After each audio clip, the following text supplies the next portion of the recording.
할렐루야, 반갑습니다. 새로운 한 주간이 시작되었습니다.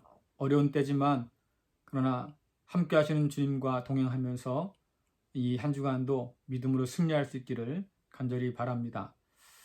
여러분, 어제 동영상으로 함께 예배 드리셨죠? 어떠셨습니까? 저는 좀 낯설기도 했고요. 또 영상을 준비하는 과정이 힘들더라고요. 그래도 영상을 통해서 여러분 만나고 또 함께 예배할 수 있어서 전 참 감사했습니다. 영상 찍다 보니까 그런 생각이 들어요. 이 사순절 묵상도 간단하게 영상으로 찍어서 올리면 어떨까? 여러분과 함께 말씀을 영상으로도 나누면 어떨까? 그러면 이 사순절 기간을 좀 더 의미 있게 보낼 수 있지 않을까 생각해 봤습니다.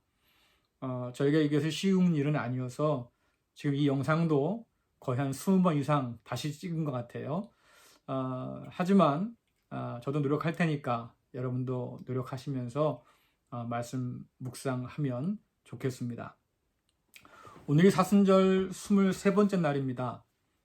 사순절은 단순하게 예수님의 고난이나 고통의 크기를 묵상하는 그런 절기는 아닙니다. 예를 들자면 십자가가 얼마나 무거웠는지 무게를 달아보는 것은 사순절에 할 일이 아닙니다. 예수님 손과 발에 박힌 못의 길이가 얼마나 길었을까 재보는 것, 이것도 역시 사순절에 할 일은 아니지요. 사순절은 질문하는 날입니다. 왜 주님께서 그 고난을 당해야 했을까? 왜 하나님께서는 그 아들에게 이 고난을 허락하셨을까? 그리고 그 질문 끝에 발견하는 답이 있어야 되지 않겠습니까? 이게 나를 위한 일이었구나. 우리를 위한 일이었구나. 십자가가 하나님의 사랑이었구나. 이것을 다시 깊이 마음에 새기는 절기가 바로 이 사순절기입니다. 오늘 골로새서 1장 9절부터 14절 말씀을 가지고 묵상할 텐데요. 저는 이 말씀을 통해서 구속의 은혜, 구원의 은혜를 한 4가지로 묵상해 보았습니다. 첫째는 구속의 은혜는 예수 그리스도의 십자가와 부활이라고 하는 역사적 사실 위에 기초했다라고 하는 겁니다.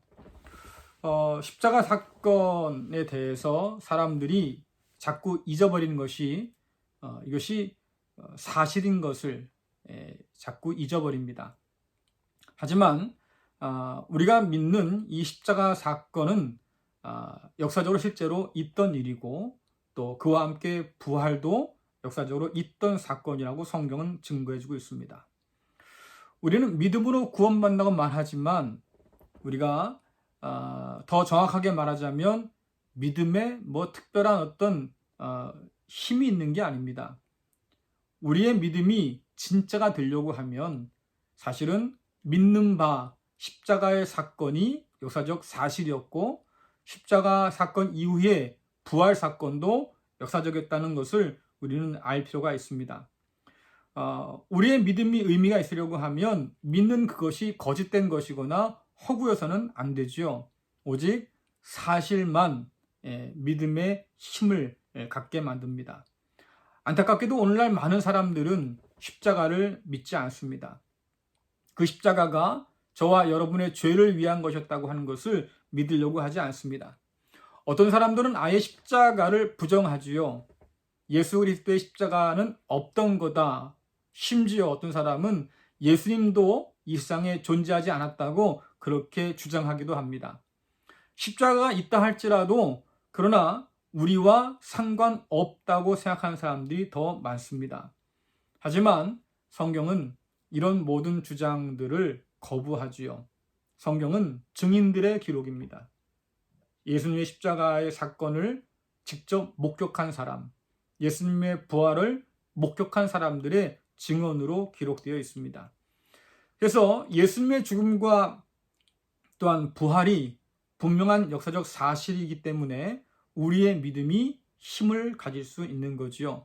기독교는 세상 모든 종교 중에서 역사적인 사실 위에 뿌리를 둔 유일한 종교입니다.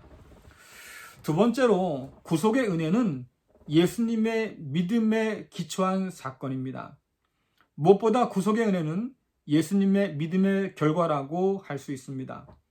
우리는 우리 믿음으로 구원받는 게 아니라 예수 그리스도의 믿음으로 구원받습니다. 무슨 말씀이냐면 주님께서 믿음으로 행하신 그 일로 인해서 우리가 구원을 받는다는 말씀입니다. 십자가의 죽음과 부활 사건은 하나님 아버지를 향한 예수님의 믿음이 없었다고 하면 아마 일어나지 않았을 겁니다. 주님께서는 하나님 아버지께 모든 것을 다 맡기시고 기꺼이 십자가를 지셨습니다. 만일 주님께서 십자가를 회피했다면, 그래서 지지 않았다고 하면, 그래서 십자가의 죽음도 없고 부활도 없다고 하면 사실 오늘 우리가 믿을 건 아무것도 없는 것이고 우리의 구원도 결국 헛된 것이라고 볼 수밖에 없습니다. 그러나 성경이 우리에게 증거해 주는 것은 예수님은 십자가를 지시시고 죽으셨고 또 하나님께서는 그런 예수님을 살렸다고 분명히 기록하고 있습니다. 예수님은 사역 초기부터 십자가의 길을 방해받았습니다. 사탄이 광야에서 예수님을 유혹하지 않습니까? 예수님의 능력을 가지고 또 하나님 아들이란 지위를 이용해서 굳이 십자가에 가지 않아도 세상 모든 걸 다 누릴 수 있다고 유혹했습니다. 그때 주님께서 하나님 아버지를 시험할 수 없다고 단호하게 말씀으로 물리치시면서 그 모든 유혹들을 이겨내시죠. 그 주님의 믿음이 없었다고 하면 십자가도 또 부활도 아마 없었을 겁니다. 예수님께서 십자가를 바로 눈앞에 두시고 겟세마네 동산에서 간절히 하나님께 기도하셨습니다. 그러나 그 기도의 끝이 어땠습니까? 나의 원대로 마시고 아버지 뜻대로 하십시오. 그리고선 자신의 모든 걸 다 아버지 손에 맡겨 놓으셨습니다. 십자가에 달리셔서 주님께서 하신 말씀을 기억합니까? 내 영혼을 아버지 손에 맡깁니다. 여러분, 이것이 주님이 가진 믿음이었습니다. 그래서 그 믿음으로 인해서 십자가 사건도 일어난 것이고 그 믿음을 통해서 부활도 일어난 거지요. 그래서 오늘 우리가 믿는 이 구원의 은혜라고 하는 것은 예수 그리스도의 믿음이 없이는 절대로 일어날 수 없는 일입니다. 또 우리가 믿는다고 할 때에는 바로 주님께서 하나님 아버지를 그렇게 믿고 신뢰한 것처럼, 그래서 자신의 모든 것을 다 맡긴 것처럼 우리도 하나님께 우리의 모든 것을 맡기는 것, 그것이 곧 믿음이지요. 주님의 믿음이 아니었다고 하면 우리의 믿음도 가능하지 않았습니다. 세 번째로 우리의 믿음은 예수 그리스도께서 믿음으로 행하신 일의 기초에 있습니다. 다시 말씀드리면 우리가 사도신경을 고백하지 않습니까? 우리가 무엇을 믿는가를 밝히기 위한 거지요. 아무거나 믿는다고 구원받는 게 아닙니다. 내 마음대로 믿는다고 구원받을 수 있는 것도 아니지요. 우리가 무엇인가를 믿는다고 할 때는 그것이 우리에게 힘이 되기도 합니다. 위로가 되기도 하지요. 헛된 믿음과 소망도 그것이 거짓으로 드러나기 전까지는 우리에게 조금의 위로가 되기도 합니다. 그러나 대부분은 말이지요. 그것이 거짓으로 드러날 때 결국 그 위로도 그 소망도 다 사라지고 말지요. 그래서 우리가 살펴볼 것은 우리가 믿는 대상이 분명한가, 그것이 반드시 사실인가를 우리가 따져봐야 되는데요. 우리의 믿음이 아니라 우리가 믿는 그 대상이 우리를 구원하기 때문에 그렇습니다. 우리가 믿는 대상이 우상 같아서 아무런 힘이 없다고 하면, 구원할 능력이 없다고 하면 우리의 믿음은 결국 헛무로 돌아오게 될 겁니다. 여러분, 물에 빠진 사람이 지푸라기를 잡습니다. 어떤 마음이겠습니까? 간절한 마음이겠지요. 그래도 이것이 날 구원해 주겠다, 이런 마음 아니겠습니까? 그런데 잡고 나면 압니다. 이것이 나를 구원할 수 없겠구나. 남는 건 뭐겠습니까? 절망이지요. 우리의 믿음이 절망으로 끝나지 않으려고 하면 예수 그리스도의 십자가와 부활의 사건이 역사적으로 사실이어야 되고, 그것을 통해서 우리를 구원하셨다고 하는 하나님의 그 말씀이 사실이어야만 되는 거지요. 성경은 그렇기 때문에 그 사실을 우리에게 전해주고 있습니다. 우리는 예수 그리스도께서 믿음으로 행하신 십자가의 죽음과 부활을 통해서 구원을 받습니다. 그래서 예수 그리스도를 믿는 믿음이라고 하는 것은 하나님께서 그 아들을 통해서 이루신 모든 것을 우리가 믿고 받아들이는 거지요. 네 번째로 예수 그리스도의 십자가를 통해서 우리는 하나님의 구원을 확신할 수 있습니다. 성경은 믿기 전과 후의 변화를 전에는 그러나 이제는 이런 표현을 가지고 설명해 줍니다. 바울에 의하면 전에는 우리는 어둠에 있던 사람입니다. 그러나 이제는 주 안에서 빛이 된 사람들이지요. 전에는 우리는 진노의 자녀였습니다. 그러나 이제는 사랑받는 자녀가 되었습니다. 베드로전서도 똑같은 구절을 가지고 말씀해주고 있습니다. 전에 우리는 긍휼을 얻지 못했던 백성이었어요. 그러나 이제는 긍휼을 입은 백성이 되었지요. 전에 우리는 길을 잃은 그런 양이었지만 그러나 이제는 목자 품에 돌아와 안긴 양이라고 설명해주고 있습니다.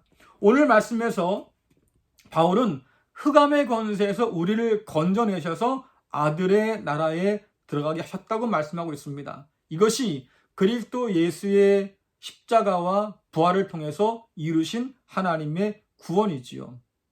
저와 여러분이 그 십자가로 말미암아서 죄 용서를 받고 그리고 하나님 나라에 들어가는 은혜를 얻게 되었다는 뜻입니다. 이것이 상상이 아니고 헛된 신화가 아니고 역사적 사실이라고 하는 것을 성경은 우리에게 말해줍니다. 그래서 바울은 12절에서 하나님께서 빛 가운데 성도의 기업의 부분을 얻기에 합당하게 하셨다라고 말합니다. 다시 말씀드리자고 하면 이 성도의 기업이라고 하는 것은 죄와 사망에서 우리를 건져내신 것, 그래서 아들의 나라를 허락해 주신 것입니다. 이것은 이미 십자가를 통해서 모든 것을 믿는 우리를 위해서 예비해 두신 것들입니다. 그러므로 끝까지 믿음 위에 선 사람들의 구원은 결코 흔들리지 않는다고 우리가 확신할 수 있습니다. 요즘 광고 가운데서 그런 멘트가 나오더라고요. 흔들리지 않는 편안함. 저는 근데 이것을 좀 다르게 생각합니다. 여러분, 우리가 흔들리지 않으면 편안을 얻습니다. 평안을 얻습니다. 십자가의 죽음과 부활 위에 기초한 그 구원의 은혜를 단단히 붙들 때 우리는 흔들리지 않는 영혼의 평안함을 누릴 수 있습니다. 어려운 세상이지만, 위기의 세상이지만, 그러나 이 구원의 은혜를 단단히 붙들어서 고난에 찬 이 세상을 믿음으로 넉넉히 이기며 승리하는 저와 여러분 될 수 있기를 간절히 소원합니다. 기도하겠습니다. 좋으신 하나님 아버지 감사합니다. 하나님께서 우리에게 주신 이 놀라운 구원이 헛된 신화나 이야기가 아니라 참으로 역사 가운데서 일어난 놀라운 사건임을 믿게 하여 주옵소서. 그래서 구원의 은혜를 가슴 벅차게 누리도록 인도하여 주시고 그 은혜에 붙들려서 이 어려운 세상을 믿음으로 승리하도록 주여 도와주옵소서. 특별히 십자가 앞에서 하나님 앞에 자신을 드렸던 주님의 그 믿음을 우리가 본받도록 인도하여 주셔서 우리도 하나님 아버지를 온전히 믿고 신뢰함으로 이 어려운 세상 가운데서 주의 백성이요 자녀로 살아가는 은혜가 있도록 주여 도와주옵소서. 예수님의 이름으로 기도드리옵나이다. 아멘. 자, 내일 또 뵙겠습니다. 반갑습니다.